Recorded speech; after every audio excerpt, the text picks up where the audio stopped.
प्रिय दर्शकों, किसी कवि ने क्या खूब कहा है, त्रिया चरित्र ना जाने कोई कसम मार के सती हो जाए। यह कहानी है त्रिया चरित्र की। मित्रों, जो भी मनुष्य इस कहानी को पूरा सुनता है वह कभी भी अपने जीवन में धोखा नहीं खाता है। इस कहानी को सुनकर आप अपने जीवन में कई बदलाव ला सकते हो। स्त्री का माया जाल बहुत ही जटिल होता है, जिसमें अगर कोई पुरुष फंस जाता है तो उसकी जिंदगी कभी स्वर नहीं सकती है। मित्रों, आज जीवन की एक ऐसी सच्ची कहानियां सभी को सुनाने वाले हैं, जिसे सुनने के बाद आपको अपने आसपास की स्त्रियों के बारे में एक ऐसे राज का पता चलेगा जिसे सुनकर आपका रूह कांप जाएगा।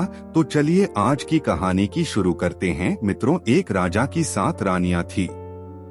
राजमहल सोने चांदी की चमक से भरा था, लेकिन उनके दिल में हमेशा एक अजीब सी बेचैनी रहती थी। हर सुबह राजा अपने गुरु के आश्रम जाते थे, जहां वे धर्म, राजनीति और युद्ध कला का ज्ञान प्राप्त करते थे।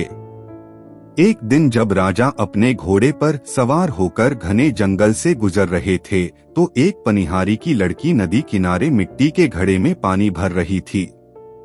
उसने राजा को देखा और मुस्कुराकर पूछा, आप रोज कहाँ जाते हैं महाराज? राजा ने गंभीर स्वर में कहा, मैं अपने गुरु के आश्रम जाता हूँ ज्ञान प्राप्त करने के लिए। पनिहारी की लड़की हल्के व्यंग से हंसी और बोली, क्या आपने त्रिया चरित्र पढ़ा है? राजा ने थोड़ा भ्रमित होकर सिर हिलाते हुए ना में उत्तर दिया। लड़की ने ठठाकर हंसते हुए कहा, तो फिर क्या फायदा इस सारे ज्ञान का जब जीवन का सबसे कठिन और गूढ़ ग्रंथ ही नहीं पढ़ा। राजा को यह बात तीर की तरह लगी। उनके मन में अजीब सी हलचल मच गई। वे सोचने लगे कि आखिर यह त्रिया चरित्र क्या है और क्यों यह पनिहारी इसे इतना महत्वपूर्ण मान रही है। उन्होंने उसी समय अपने गुरु से इस बारे में पूछने का निश्चय कर लिया। घोड़ा तेज दौड़ता हुआ आश्रम के द्वार पर पहुंचा। राजा भीतर गए। उनके चेहरे पर गुस्से और जिज्ञासा का मिश्रण था। गुरुजी ध्यान की मुद्रा में बैठे थे। राजा को देखते ही उन्होंने आंखें खोली और बोले, आइए राजकुमार, आज आप कुछ विचलित लग रहे हैं। क्या बात है? राजा ने बिना समय गवाए कहा, गुरुदेव, आपने मुझे अब तक त्रिया चरित्र क्यों नहीं पढ़ाया? गुरुजी ने गहरी सांस ली। उनकी आंखों में एक गंभीर चमक उभरी। वे धीमे स्वर में बोले, राजकुमार, त्रिया चरित्र कोई साधारण ग्रंथ नहीं है। इसमें स्त्रियों के मन, चालाकी, प्रेम, छल, समर्पण और विनाश तक की कहानियां हैं। यह ज्ञान उतना ही खतरनाक है जितना समुद्र में उतरना और मगरमच्छ से खेलना। अगर आपने इसे पढ़ लिया तो यह आपके विचारों, आपके निर्णय और यहाँ तक कि आपके जीवन को भी बदल सकता है। यहाँ तक कि आपकी जान भी जा सकती है। राजा ने धीमे स्वर में कहा, गुरुदेव, मैं किसी भी खतरे से नहीं डरता। आप बस मुझे यह पढ़ा दीजिए।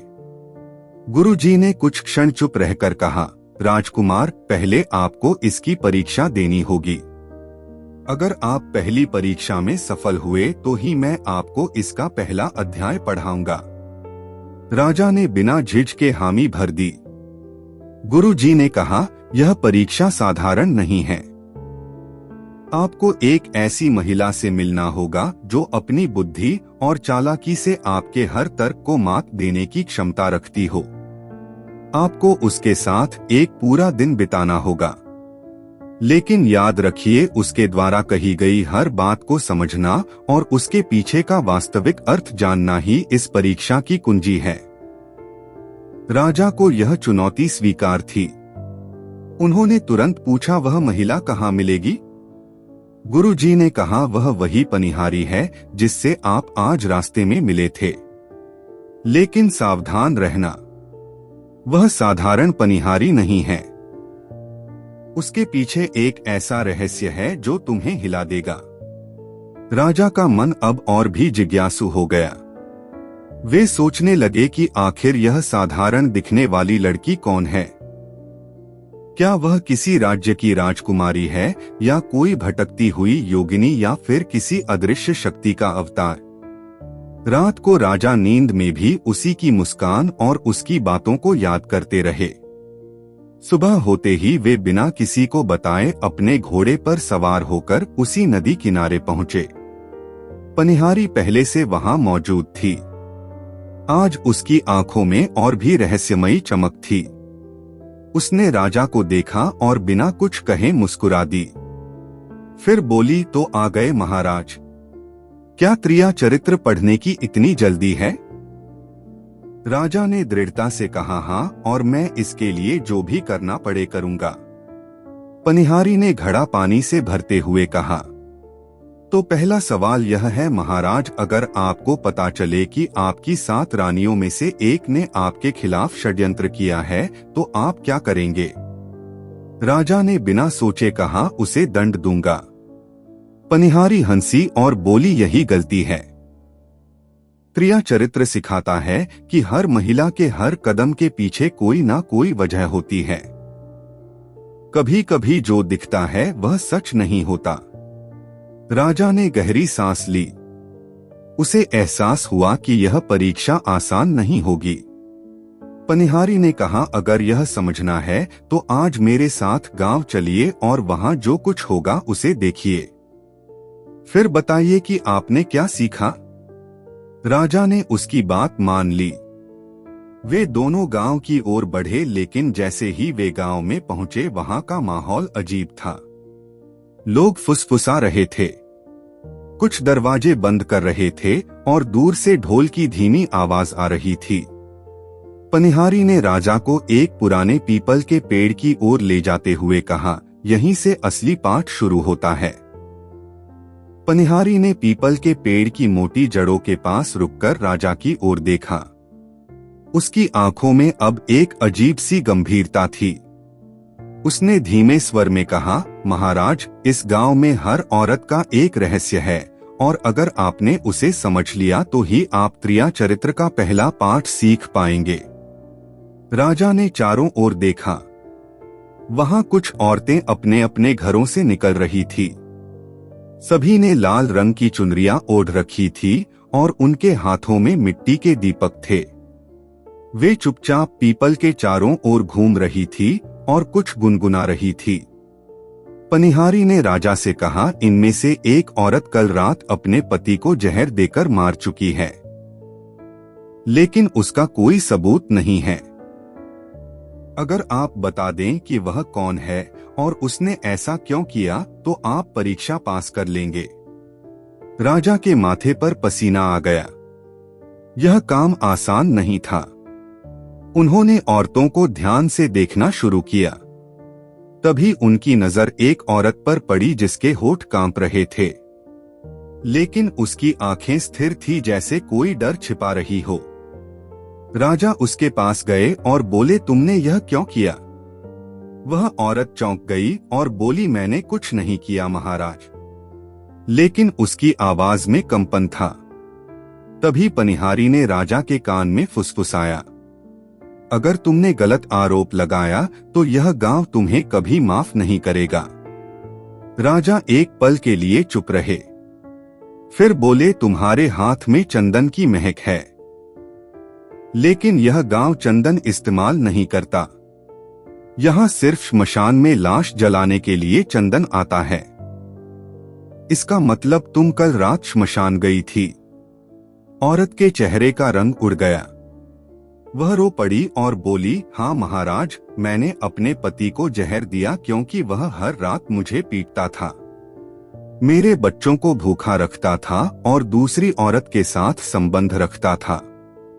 मैंने यह सब सहा, लेकिन कल रात उसने मेरे बेटे को मारने की कोशिश की, तब मैंने यह पाप किया। गांव की औरतें फुसफुसाने लगी। कुछ उसकी तरफ सहानुभूति से देख रही थी तो कुछ नफरत से। पनिहारी ने राजा से कहा, तो महाराज अब क्या करेंगे? दंड देंगे या छोड़ देंगे? राजा ने गहरी सांस ली और कहा, मैं उसे दंड नहीं दूंगा क्योंकि उसके पीछे मजबूरी थी, लेकिन मैं उसे गांव से बाहर भेज दूंगा ताकि यहाँ फिर खून का बदला खून में ना हो। पनिहारी मुस्कुराई और बोली, तुमने पहला पाठ सीख लिया। हर स्त्री के हर कदम के पीछे एक कहानी होती है और बिना कहानी जाने फैसला करना अन्याय है। राजा ने सोचा कि अगर पहला पाठ इतना कठिन है तो आगे क्या होगा। पनिहारी ने कहा, अब तुम्हें दूसरा पाठ सीखना होगा, लेकिन इसके लिए तुम्हें मेरे साथ रात को जंगल में चलना होगा। वहाँ एक ऐसी औरत है जो 100 साल से जवान है और जिसने कभी किसी पुरुष से बात नहीं की। अगर तुम उससे एक शब्द भी कहलवा दो तो तुम जीत जाओगे, लेकिन सावधान, अगर उसने तुम्हें देख लिया और तुम्हारी आंखों में छल दिखा तो तुम्हारा अंत निश्चित है। राजा ने हंसकर कहा, मैं छल नहीं करता, और घोड़े पर सवार होकर उसके साथ जंगल की ओर चल पड़ा। रात गहरी हो चुकी थी। आसमान में काले बादल थे। हवा में ठंडक और रहस्य की गंध थी। जंगल के भीतर जाते ही चारों ओर सन्नाटा छा गया। सिर्फ दूर से उल्लू की आवाज और पत्तों की सरसराहट सुनाई दे रही थी। पनिहारी आगे आगे चल रही थी और उसकी चाल में एक अजीब आत्मविश्वास था, जैसे उसे पता हो कि कहां जाना है। कुछ देर बाद वे एक पुराने खंडहर पर पहुंचे जहां चांदनी टूटी दीवारों पर चांदी की परत बिछा रही थी। पनिहारी ने कहा, यही वह जगह है, वह औरत यहीं आती है, लेकिन तुम मुझसे 10 कदम पीछे रहना और उसकी आंखों में सीधे मत देखना। राजा ने सिर हिलाया। अचानक हवा में ठंड बढ़ गई। कहीं से पायल की धीमी सी आवाज आने लगी। पनिहारी ने राजा की ओर देखा और फुसफुसाई, वह आ रही है। अगले ही पल छाया से एक औरत निकली। उसकी त्वचा चांदनी जैसी चमकदार थी, बाल लंबे और काले जैसे रात की गहराई। आंखें शांत, लेकिन उनमें कोई पुराना दर्द भरा था। वह सीधे खंडहर की सीढ़ियों पर बैठ गई और आकाश की ओर देखने लगी। पनिहारी ने धीरे से कहा, अब यह तुम्हारे ऊपर है। राजा ने धीरे से पास जाकर कहा, तुम कौन हो? औरत ने कोई जवाब नहीं दिया, बस चुपचाप हवा को महसूस करती रही। राजा ने फिर कहा, तुम यहाँ अकेली क्यों आती हो? फिर भी कोई उत्तर नहीं। तभी राजा ने अपनी तलवार जमीन पर रख दी और कहा, अगर मेरी आंखों में छल दिखे तो मेरी जान ले लेना। यह सुनते ही औरत ने पहली बार उसकी ओर देखा। उसकी आंखों में आंसू आ गए। उसने धीमे से कहा, मैं किसी पर भरोसा नहीं करती, लेकिन तुम पर। पनिहारी मुस्कुराई, लेकिन उसके चेहरे पर संतोष के साथ थोड़ी चिंता भी थी, क्योंकि जंगल में कहीं दूर एक और परछाई उन्हें देख रही थी और वह परछाई उनकी हर बात सुन रही थी। अचानक ठंडी हवा का एक तेज झोंका आया और खंडहर की दीवार को उखेरे गई अजीब निशान हल्के से चमकने लगे। औरत ने राजा का हाथ पकड़कर कहा, तुम नहीं जानते तुम किस खेल में फंस चुके हो। औरत की उंगलियों की पकड़ में एक अजीब ठंडक थी, जैसे बर्फ का टुकड़ा हाथ में हो। उसकी आंखों में डर और चेतावनी दोनों थे। उसने धीमे स्वर में कहा, राजकुमार, जो परछाई हमें देख रही है वह इस जंगल की मालिक है। उसकी इजाजत के बिना यहाँ सांस लेना भी मौत को न्योता देना है।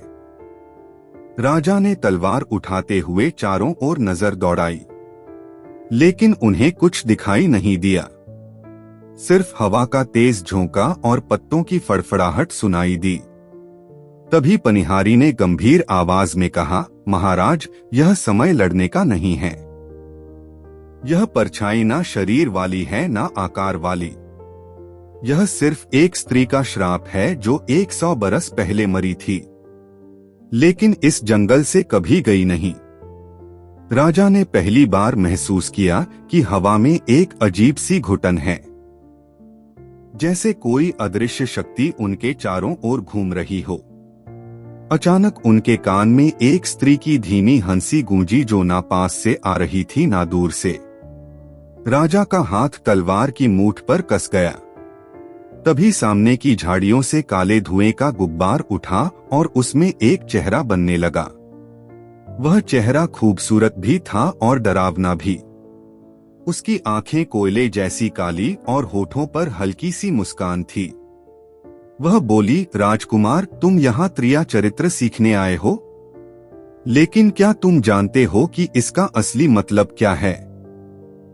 यह सिर्फ औरतों के बारे में नहीं, यह उनके दिल, उनके डर और उनके गुस्से को समझने की कला है। राजा ने दृढ़ स्वर में कहा, तुम मुझे सिखाओ। चेहरा हंसा। सीखने की कीमत है और वह कीमत तुम्हारी जान भी हो सकती है। पनिहारी आगे बढ़ी और बोली, तुम्हें यह कीमत चुकानी होगी महाराज, वरना पहला अध्याय अधूरा रह जाएगा। राजा ने तलवार नीचे रख दी और कहा, मैं तैयार हूं। तभी धुएं का गुब्बार घुमड़कर राजा के चारों ओर घूमने लगा और उन्हें एकदम से अंधेरा ने घेर लिया। आंखें खुली तो उन्होंने खुद को एक अलग जगह पाया, जहां एक पुराना महल था जिसकी दीवारें टूटी हुई थी और फर्श पर खून के धब्बे थे। दूर एक औरत सफेद कपड़ों में खड़ी थी।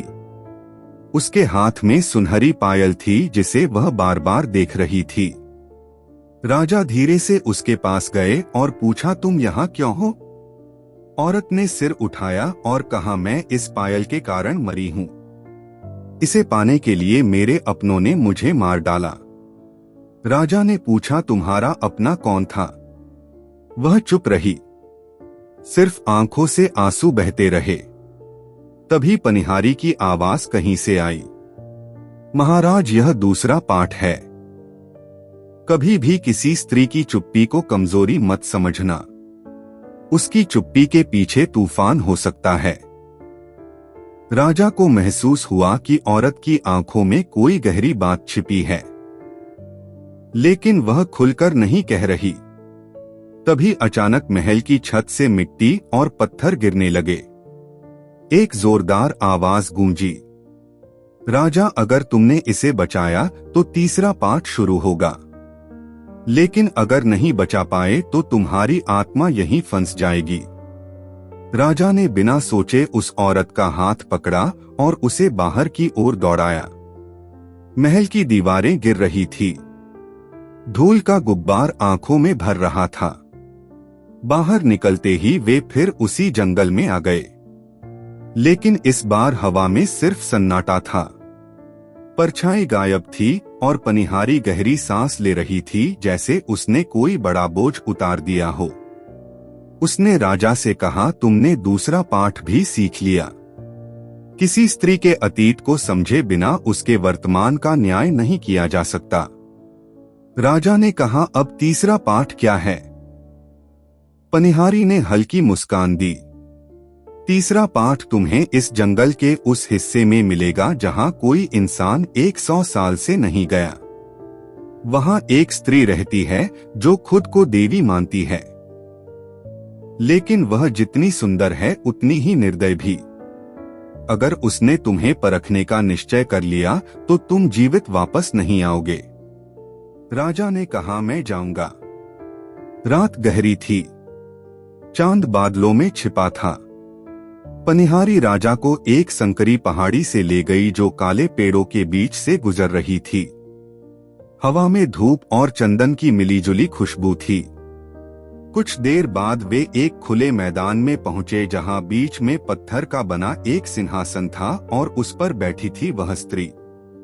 लंबे काले बाल, माथे पर लाल बिंदी, सोने के गहनों से लदी, लेकिन उसकी आंखों में बर्फ जैसी ठंडक थी। उसने राजा को ऊपर से नीचे तक देखा और कहा, तो तुम हो जो त्रिया चरित्र सीखना चाहते हैं? आओ पहले मुझे साबित करो कि तुम अपने अहंकार से ऊपर उठ सकते हो। राजा ने पूछा, कैसे?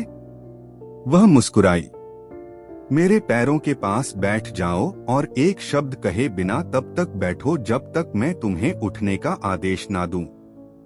राजा चुपचाप उसके पैरों के पास बैठ गया। समय बीतने लगा। ठंड बढ़ रही थी, लेकिन राजा हिला नहीं। उसकी आंखें जमीन पर थी। घंटों बाद स्त्री ने कहा, तुमने तीसरे पाठ की पहली सीढ़ी पार कर ली है। धैर्य। लेकिन तभी उसने अपनी आंखों में एक अजीब सी चमक के साथ कहा, असली सीढ़ी है और उसमें तुम्हें अपने सबसे बड़े डर से गुजरना होगा।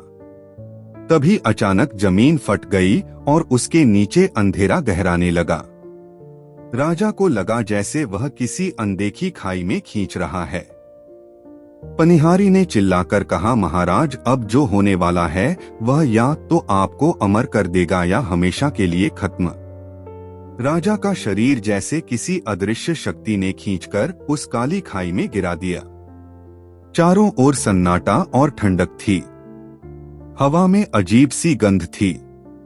नीचे गिरते हुए उन्होंने महसूस किया कि वे जमीन की ओर नहीं बल्कि किसी और ही लोक की ओर जा रहे हैं। तभी अचानक से अंधेरा छा गया और वे खुद को एक विशाल गुफा में खड़ा पाए जहां दीवारों पर अनगिनत मशालें जल रही थी और बीच में एक बड़ा सा काले पत्थर का चबूतरा था। उस चबूतरे पर वही देवी जैसी स्त्री खड़ी थी, लेकिन अब उसका रूप और भी भयानक था। आंखें अग्नि की तरह लाल, हाथ में खून से सना त्रिशूल, गले में सूखे खोपड़ों की माला। उसने गूंजती आवाज में कहा, राजा, तीसरे पाठ की असली परीक्षा अब शुरू होती है। यहाँ तुम्हारा सामना तुम्हारे अपने मन से होगा। तुम्हारे भीतर जो भी छल, लालच, वासना, डर और क्रोध है, वह सब तुम्हारे सामने खड़ा होगा। तभी चबूतरे के चारों ओर काले धुएं के गोले बनने लगे और उनमें राजा के कई रूप प्रकट होने लगे। एक रूप लालच से भरा जो सोने और गहनों के ढेर पर बैठा था। एक रूप क्रोध में तलवार लहरा रहा था। एक रूप वासना में डूबा और एक रूप डर से कांपता हुआ। देवी ने कहा, अगर तुमने इन सब पर विजय पा ली तो ही तुम त्रिया चरित्र का तीसरा और अंतिम पाठ सीख सकोगे। राजा ने तलवार निकाल ली, लेकिन जैसे ही उन्होंने अपने लालची रूप पर वार करना चाहा, वह रूप राजा के असली हाथ को पकड़कर बोला, मैं ही तो तेरी पहचान हूँ। मुझे मार दिया तो तू अधूरा रह जाएगा। राजा का मन डगमगाया, लेकिन तभी पनिहारी की आवाज गूंजी, महाराज, इनसे लड़ने का तरीका तलवार नहीं, मन का संतुलन है। राजा ने आंखें बंद की और गहरी सांस ली। धीरे धीरे उन्होंने हर रूप को अपने सामने खड़े होने दिया, लेकिन उनसे लड़ाई नहीं की बल्कि हर रूप की आंखों में देखा और कहा, तुम मेरे हिस्से हो लेकिन मैं तुम्हारा गुलाम नहीं। एक एक कर सभी रूप धुएं में बदलकर गायब हो गए। देवी के होठों पर हल्की सी मुस्कान आई, तुमने तीसरे पाठ की असली शक्ति पाली है, खुद पर विजय पाली है। तभी गुफा में एक तेज रोशनी फैली और राजा फिर से उसी जंगल में खड़े थे। पनिहारी उनके सामने थी। उसने कहा, महाराज, अब आपने त्रिया चरित्र के तीनों पाठ सीख लिए हैं। निर्णय से पहले कहानी जानना, अतीत को समझना और खुद पर विजय पाना, लेकिन असली रहस्य अभी बाकी है। राजा ने पूछा, वह क्या? पनिहारी की आंखों में नमी आ गई। महाराज, मैं कोई साधारण पनिहारी नहीं हूँ।